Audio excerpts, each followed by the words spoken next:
আসসালামু আলাইকুম, স্বাগত জানাচ্ছি আরটিভির রাতের সংবাদে। আপনাদের সঙ্গে আছি আমি সৈয়দা সাদিয়া বেনাজির। যে কোনো মূল্যে বাংলাদেশে গণতন্ত্র প্রতিষ্ঠা করার আহ্বান জানিয়েছেন বিএনপির ভারপ্রাপ্ত চেয়ারম্যান তারেক রহমান। বলেন, গণমানুষের প্রত্যাশার সঙ্গে একটি মহলের চাওয়ার পার্থক্য আছে। বিভিন্ন কৌশলে তাই তারা নির্বাচন পেছানোর চক্রান্ত করছে। দেশের জন্য যা ভালো তা একমাত্র বিএনপি করতে পারবে। সব শ্রেণীর মানুষের কথা চিন্তা করেই ৩১ দফা দেয়া হয়েছে বলেও জানান তিনি। শাকিবুর রহমানের রিপোর্টে দেখুন বিস্তারিত। দিনাজপুর, ঠাকুরগাঁও ও পঞ্চগড় জেলার নেতাকর্মীদের সঙ্গে রাষ্ট্র কাঠামো মেরামত নিয়ে বিএনপির ৩১ দফা বিষয়ে কর্মশালায় অংশ নেন বিএনপির ভারপ্রাপ্ত চেয়ারম্যান। এই সবগুলো যত বেশি মানুষকে ৩১ দফার মধ্যে আনতে পারা যাবে তত বেশি ভোট পাওয়া যাবে। এজন্য সংস্কার প্রস্তাব জনগণের কাছে তুলে ধরতে নেতাকর্মীদের নির্দেশ দেন তারেক রহমান। যত বেশি সংখ্যক মানুষকে কনভিন্স করে আপনার ৩১ দফার মধ্যে আনতে পারবেন, যত বেশি মানুষকে আপনি আপনার এই ৩১ দফার সমর্থনে আনতে পারবেন, আগামী দিনে আপনার ভোটের সংখ্যা কিন্তু তত বেশি বৃদ্ধি পাবে। অনেক ঘাত প্রতিঘাত পার করে বিএনপি মানুষের আস্থা অর্জন করেছে। এজন্য ভালো যা কিছু করা সম্ভব তা একমাত্র বিএনপি পারবে বলে মত তারেক রহমানের। যে বিএনপি নামক দলটি পারলে, ভালো কিছু পারলে এরাই করবে। আমাদেরকে বহু ঘাত প্রতিঘাতের ভেতর দিয়ে যেতে হয়েছে মানুষের এই আস্থা বিশ্বাস অর্জন করার জন্য। জনমানুষের প্রত্যাশার সঙ্গে একটি মহলের চাওয়ার পার্থক্য আছে। যে কোনো মূল্যে দেশে গণতন্ত্র প্রতিষ্ঠার আহ্বান জানান বিএনপির ভারপ্রাপ্ত চেয়ারম্যান। জনমানুষের যেই প্রশ্ন, যেই চাওয়া, তার সাথে একটি মহলের চাওয়ার অমিল রয়েছে। একটি মহলের কাছে অন্য কিছু গুরুত্বপূর্ণ। বাংলাদেশে যে কোনো মূল্যে গণতন্ত্র প্রতিষ্ঠিত হতে হবে। বাংলাদেশে যে কোনো মূল্যে মানুষের ভোটের অধিকারকে প্রতিষ্ঠিত করতে হবে। বাংলাদেশে যে কোনো মূল্যে গণতন্ত্র প্রতিষ্ঠার মাধ্যমে, মানুষের ভোটের অধিকার প্রতিষ্ঠার মাধ্যমে মানুষের অর্থনৈতিক স্বাধীনতাকে প্রতিষ্ঠিত করতে হবে। দলের পক্ষে জনগণের সমর্থন অর্জনে কাজ করার নির্দেশ দেন তারেক রহমান। মানুষের ভোটের অধিকার প্রতিষ্ঠার মাধ্যমে। শাকিবুর রহমান, আরটিভি, ঢাকা। আধুনিক রাষ্ট্রের সব কাঠামো ভেঙে ফেলেছে ফ্যাসিস্ট আওয়ামী লীগ। বিএনপির রাষ্ট্র কাঠামোর ৩১ দফা সেই ভঙ্গুর প্রতিষ্ঠানগুলোকে মজবুত ভিত্তির উপর দাঁড় করিয়ে বিলুপ্ত করবে ফ্যাসিবাদের ফিরে আসার পথ। ঠাকুরগাঁওয়ে দিনব্যাপী প্রশিক্ষণ কর্মশালায় ভার্চুয়ালি যুক্ত হয়ে এসব কথা বলেন বিএনপি মহাসচিব মির্জা ফখরুল ইসলাম আলমগীর। আর লিয়াজো কমিটির বৈঠক শেষে দলের স্থায়ী কমিটির সদস্য আমির খসরু মাহমুদ চৌধুরী বলেন, নির্বাচন কমিশনের ভোটের প্রস্তুতি শুরু ইতিবাচক, তবে নির্বাচনের দিনক্ষণ প্রকাশ করতে হবে। খান আলামিন জানাচ্ছেন বিস্তারিত। ঠাকুরগাঁওয়ে ইএসডিওর জয়নাল আবেদীন মিলনায়তনে রাষ্ট্র কাঠামো মেরামতের ৩১ দফা ও জনসম্পৃক্তি বিষয়ক দিনব্যাপী প্রশিক্ষণ কর্মশালায় বিশ্বতিথির বক্তব্য রাখেন বিএনপি মহাসচিব মির্জা ফখরুল ইসলাম আলমগীর। এ সময় তিনি বলেন, সরকার যে সংস্কার ও নির্বাচনের কথা বলছে তার অধিকাংশই বিএনপির ৩১ দফার মধ্যে আছে। ৩১ দফা বাস্তবায়ন হলে ভেঙে পড়া রাষ্ট্র কাঠামো মজবুত হওয়ার পাশাপাশি ফ্যাসিবাদ চিরতরে বিদায় হবে। আওয়ামী লীগ সরকার আসার পর থেকেই অতি ধীরে ধীরে নয়, অতি দ্রুত একটা ফ্যাসিস্ট কাঠামো তৈরি হয়েছে। পরে গণতন্ত্রের যে প্রতিষ্ঠানগুলো, ইনস্টিটিউশনগুলো প্রত্যেকটিকে ধ্বংস করে ফেলা হয়েছে। বিচার ব্যবস্থা থেকে শুরু করে, নির্বাচন ব্যবস্থা থেকে শুরু করে, অর্থাৎ একটি আধুনিক রাষ্ট্রের যে কাঠামো, সেই কাঠামো সম্পূর্ণ ধ্বংস করে ফেলা হয়েছে। এদিকে গুলশানে দলের চেয়ারপারসনের কার্যালয়ে বাংলাদেশ জন অধিকার পার্টি ও গণতান্ত্রিক বাম ঐক্যের সাথে বিএনপির লিয়াজু কমিটির বৈঠক হয়। বৈঠকে নির্বাচন ও সংস্কার নিয়ে দীর্ঘ আলোচনা শেষে বিএনপির সঙ্গে একমত পোষণ করে দুদল। বৈঠক শেষে স্থায়ী কমিটির সদস্য আমির খসরু মাহমুদ চৌধুরী বলেন, ডিসেম্বরের মধ্যে নির্বাচনের জন্য মানুষ উদ্গ্রীব, নির্বাচন আয়োজনে কমিশনের প্রস্তুতি ইতিবাচক। ডক্টর ইউনূস সাহেব তো বলেছেন যে ঐক্যমতের পরিপ্রেক্ষিতে সংস্কার হবে। তো কোথায় ঐক্যমত হয়েছে আমাদের বলেন না। আমরা তো সবাই জমা দিয়েছি, খালি বিএনপি না, প্রত্যেকটি রাজনৈতিক দল তাদের সংস্কার প্রস্তাব জমা দিয়েছে। সুতরাং কোথায় ঐক্যমত হয়েছে জাতিকে জানিয়ে দিয়ে সনদ সই করে নির্বাচনের দিকে আমরা এগিয়ে যাই। নয়াপল্টনে বিএনপির কেন্দ্রীয় কার্যালয়ে সংবাদ সম্মেলন করেন দলের সিনিয়র যুগ্ম মহাসচিব রুহুল কবির রিজভী। তিনি বলেন, স্বরাষ্ট্র মন্ত্রণালয় এবং আইন শৃঙ্খলা বাহিনীর নীরবতায় হাসিনার দোসররা আদালতে দাঁড়িয়ে হুমকি ধমকির মাধ্যমে অন্তর্বর্তী সরকারকে অকার্যকর করার চেষ্টা করছে। ভারতে পলাতক হাসিনা একের পর এক হুঙ্কার দিচ্ছে। জুলাই আগস্টে শাহজাহান খান, গংরা, আদালতে এসে সরকারকে দেখে নেওয়ার হুমকি দিচ্ছে, আদালতকে ভেঙচি কাটছে, পুলিশকে থোড়াই কেয়ার করছে।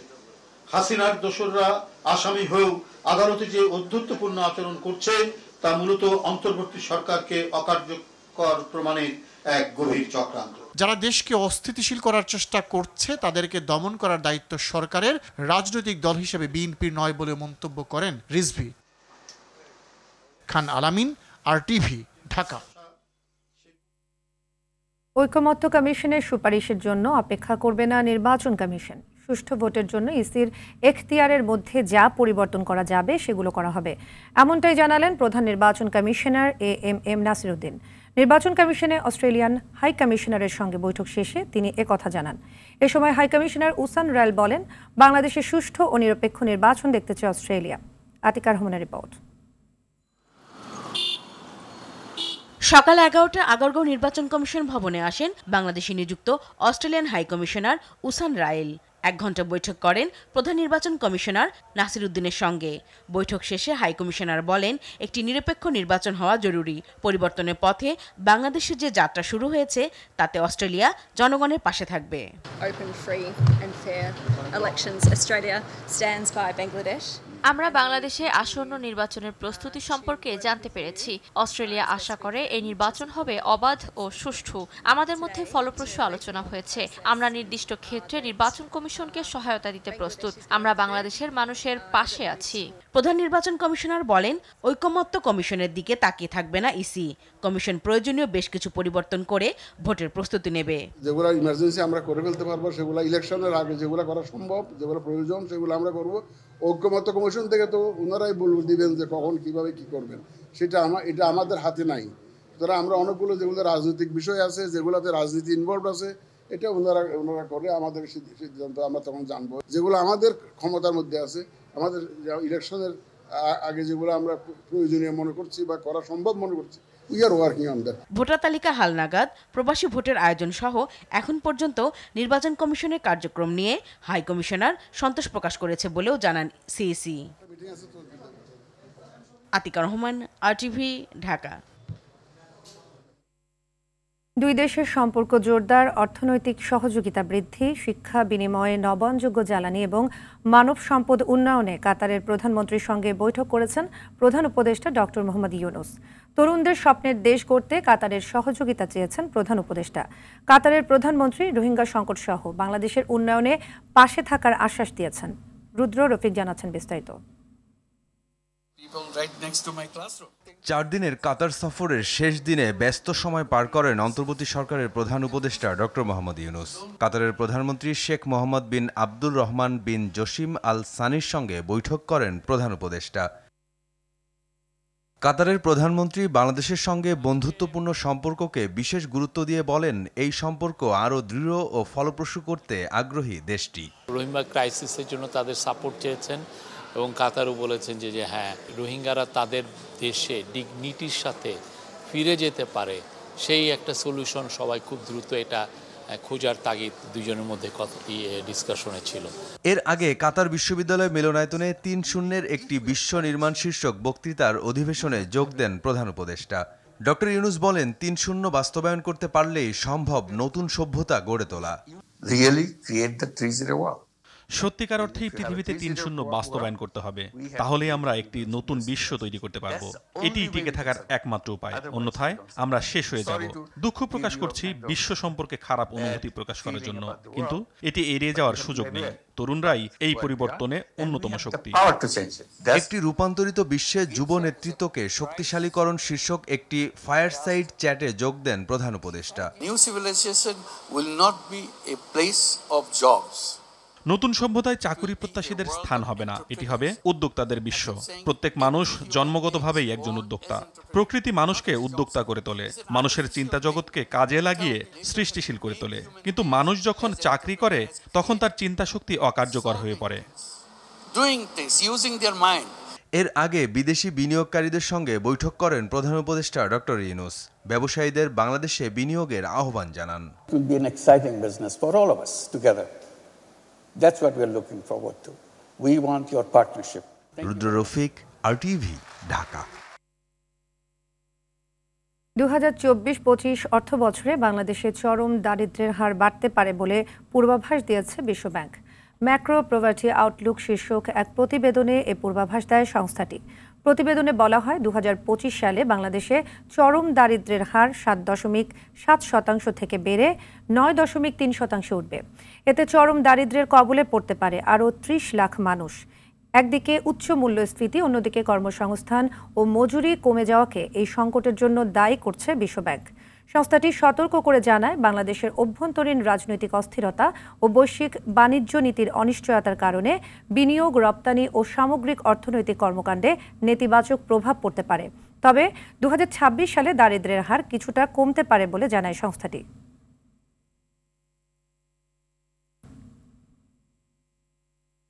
ভারত ট্রান্সশিপমেন্ট সুবিধা বাতিল করলেও বাংলাদেশের রপ্তানিতে তার কোনো প্রভাব পড়বে না বলে মন্তব্য করেন অন্তর্বর্তী সরকারের বাণিজ্য উপদেষ্টা শেখ বশিরউদ্দিন। সকালে রাজধানীর ইন্টারন্যাশনাল কনভেনশন সিটি বসুন্ধরায় আন্তর্জাতিক সোর্সিং এজেন্ট ও বায়ারদের নিয়ে আয়োজিত মিট বাংলাদেশ এক্সপোজিশনের উদ্বোধনী অনুষ্ঠানে এ কথা বলেন তিনি। বিদেশি বিনিয়োগকারীদের উদ্দেশ্যে তিনি বলেন, বিনিয়োগকারীদের সাহায্যে বাণিজ্য মন্ত্রণালয় সর্বদা সচেষ্ট রয়েছে।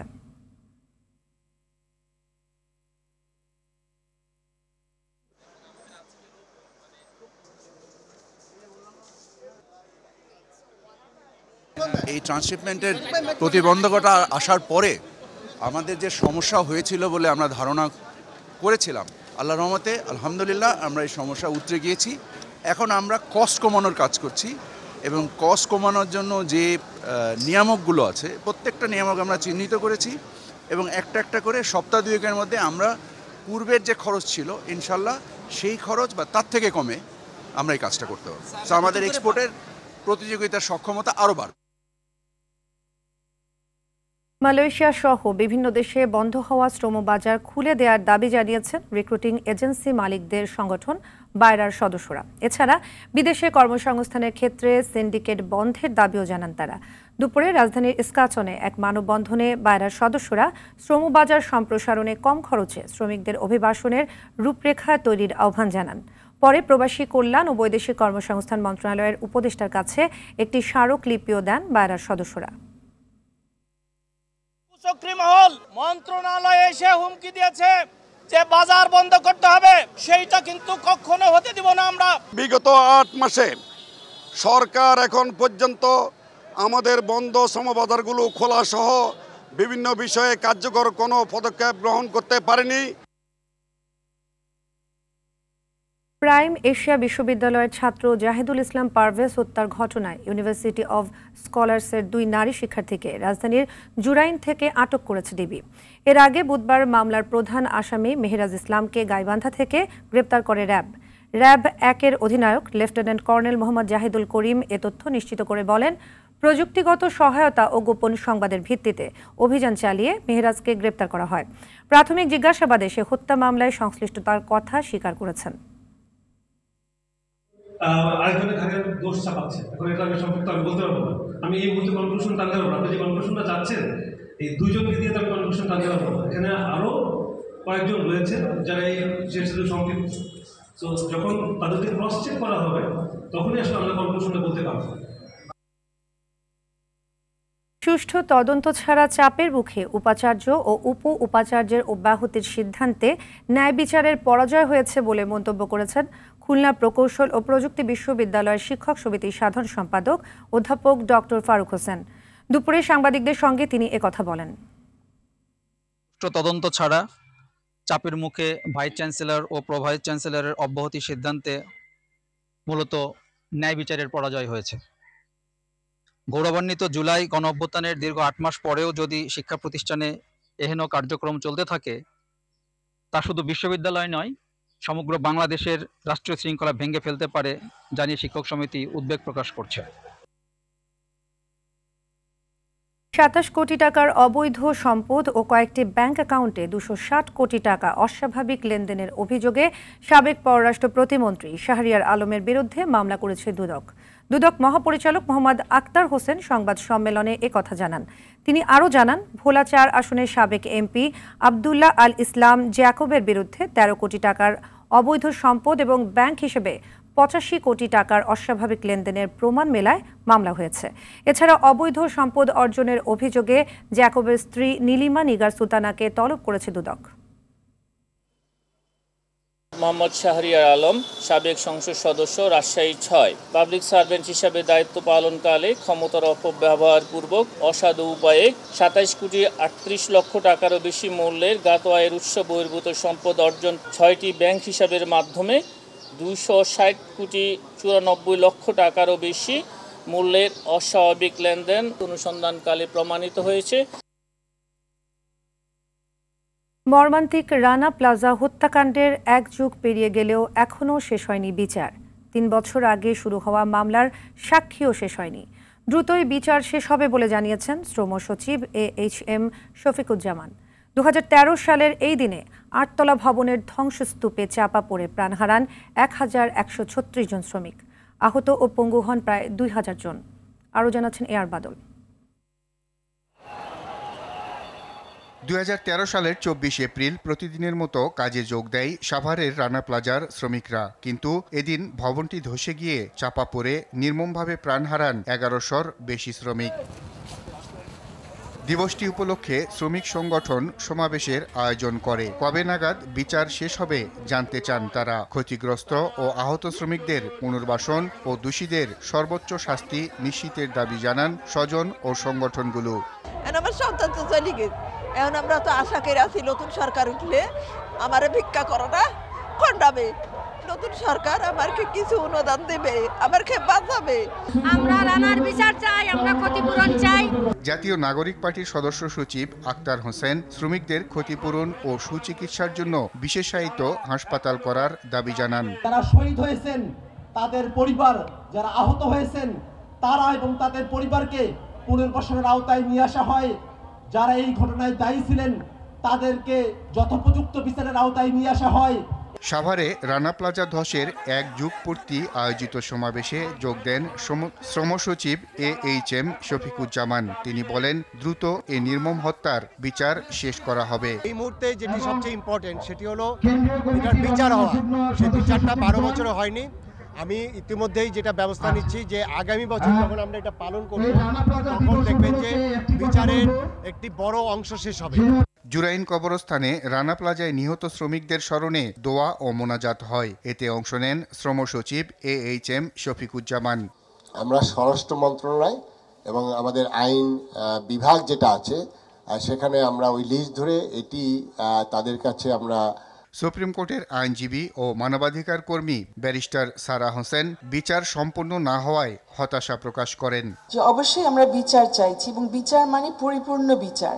রানা প্লাজা ভবন ধস কেন ঘটলো সত্য উদ্ঘাটন আমরা করতে চাই। AR বাদল, RTV, ঢাকা। কাশ্মীরে সন্ত্রাসী হামলার পর চরম উত্তেজনা শুরু হয়েছে ভারত পাকিস্তান সম্পর্কে। চলমান উত্তেজনার মধ্যে বাংলাদেশ সফর বাতিল করেছে পাকিস্তানের উপপ্রধানমন্ত্রী ইসহাক দার। হামলার ঘটনায় পাকিস্তানকে দায়ী করে সিন্ধু পানি চুক্তি স্থগিত, ভিসা বাতিল সহ ভারত সরকারের বেশ কিছু সিদ্ধান্তের পর ভারতের বিরুদ্ধে একগুচ্ছ পাল্টা পদক্ষেপ নিল পাকিস্তান। সামদানি প্রত্যয়ের রিপোর্ট। ভারতের জনপ্রিয় পর্যটন কেন্দ্র কাশ্মীরে মঙ্গলবার সন্ত্রাসী হামলায় নিহত হয় 26 জন। এই হামলার পর থেকেই উত্তপ্ত হয়ে ওঠে ভারত ও পাকিস্তানের কূটনৈতিক সম্পর্ক। এই হামলায় পাকিস্তানের ইন্ধন রয়েছে দাবি দিল্লির, তবে এই অভিযোগ দৃঢ়ভাবে প্রত্যাখ্যান করে ইসলামাবাদ। 1 দশকেরও বেশি সময় ধরে বাংলাদেশ ও পাকিস্তানের সম্পর্কের অচলাবস্থা নিরসনে আগামী 27 এপ্রিল বাংলাদেশ সফরের কথা ছিল পাকিস্তানের উপপ্রধানমন্ত্রী ও পররাষ্ট্রমন্ত্রী ইসহাক দারের। কাশ্মীরে হামলার ঘটনায় দিল্লি ও ইসলামাবাদের মধ্যে কূটনৈতিক উত্তেজনা তীব্র হওয়ায় এ সফর বাতিল করেছে দেশটির পররাষ্ট্র মন্ত্রণালয়। হামলার জেরে বুধবার মন্ত্রিসভার বৈঠক শেষে সিন্ধু পানি চুক্তি স্থগিত, সীমান্ত বন্ধ, পাকিস্তান হাইকমিশনের সামরিক উপদেষ্টাদের বহিষ্কার সহ পাকিস্তানে ইস্যু করা সব ভিসা বাতিলের সিদ্ধান্ত নেয় ভারত সরকার। ভারতের এসব সিদ্ধান্তের পর বৃহস্পতিবার পাকিস্তানের প্রধানমন্ত্রী শেহবাজ শরীফ নেতৃত্বাধীন নিরাপত্তা পরিষদের বৈঠকে ভারতের বিরুদ্ধে বেশ কিছু পাল্টা পদক্ষেপ নেয়ার ঘোষণা দিয়েছে পাকিস্তান। পাকিস্তানের পক্ষ থেকে দেয়া এক বিবৃতিতে ওয়াগা সীমান্ত বন্ধ ঘোষণা, ইসলামাবাদে ভারতীয় হাইকমিশনে নিযুক্ত প্রতিরক্ষা, নৌ ও বিমান বাহিনীর কর্মকর্তাদের অবাঞ্ছিত ঘোষণাসহ ভারতের মালিকানাধীন সব বিমানের জন্য পাকিস্তানের আকাশসীমা বন্ধ করার ঘোষণা দেয়া হয়েছে। সেই সঙ্গে সব ভারতীয় নাগরিকদের 48 ঘণ্টার মধ্যে পাকিস্তান ছাড়তে নির্দেশ দিয়েছে ইসলামাবাদ।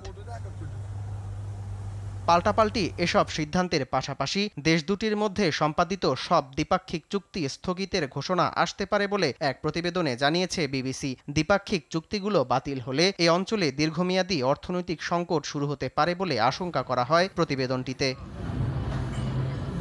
সামদানি প্রত্যয়, RTV। অবশেষে চীনের সঙ্গে চলমান বাণিজ্য যুদ্ধ অবসানের ইঙ্গিত দিয়েছেন যুক্তরাষ্ট্রের প্রেসিডেন্ট ডোনাল্ড ট্রাম্প। হোয়াইট হাউসে সাংবাদিকদের সাথে কথোপকথনে তিনি চীনের উপর আরোপ করা 245% শুল্ক কমিয়ে আনার ব্যাপারে ইতিবাচক মনোভাব প্রকাশ করেন।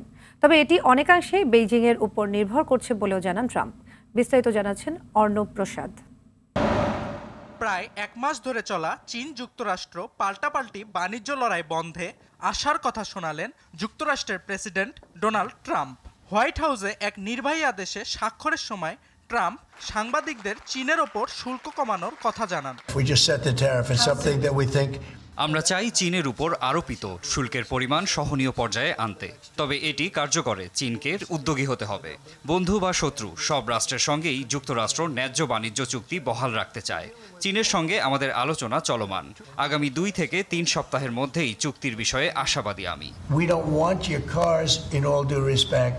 এর আগে গেল 2 এপ্রিল চীন সহ পৃথিবীর বিভিন্ন দেশের পণ্যের ওপর বিভিন্ন আকারের আমদানি শুল্ক আরোপ করে যুক্তরাষ্ট্র।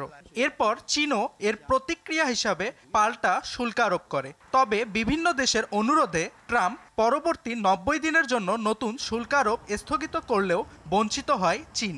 এরপর থেকেই চলে 2 দেশের মধ্যকার পাল্টাপাল্টি শুল্ক আরোপের খেলা। যুক্তরাষ্ট্র সর্বোচ্চ 245% শুল্ক আরোপ করে চীনা পণ্যের ওপর। অর্ণব প্রসাদ, RTV। চলতি বছর হচ্ছে না দক্ষিণ এশিয়ার ফুটবল শ্রেষ্ঠত্বের আসর সাফ চ্যাম্পিয়নশিপ। নিজস্ব ওয়েবসাইটে বিজ্ঞপ্তি প্রকাশ করে টুর্নামেন্ট বাতিলের এ খবরটি জানায় সাফ। এবছর বাতিল হলেও টুর্নামেন্টটি 2026-এর সুবিধাজনক সময় আয়োজন করা হবে বলে জানিয়েছে সংস্থাটি। সাফের সদস্য দেশগুলো এবং মার্কেটিং পার্টনারের মতামতের ভিত্তিতে এ টুর্নামেন্ট পেছানো হয়েছে বলে বিজ্ঞপ্তিতে জানিয়েছে সাফ।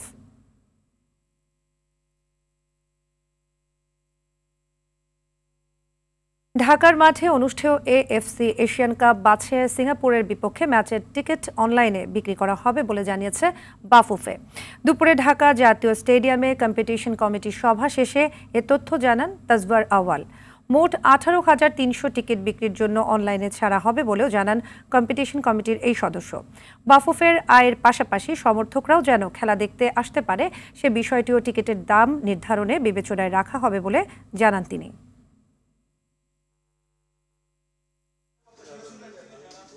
ফ্যান্সদেরকে আমরা চাবো সবচেয়ে ভালো একটা গেম দিতে, সবচেয়ে ভালো একটা অ্যাটমসফিয়ার, সবচেয়ে ভালো একটা পরিবেশ দিতে। এখানে টিকেটে আমাদের জেনারেল গ্যালারি থাকবে, আমাদের ক্যাটাগরি 1, ক্যাটাগরি 2 থাকবে, এবং আমাদের যে যে জায়গা যেখানে আমাদের AFC রেগুলেশনসে ফ্যান বসতে পারবে না, ওইটা আমরা ওদেরকে বুঝা দিব যে এই জায়গাগুলিতে ব্লক করে রাখতে হবে।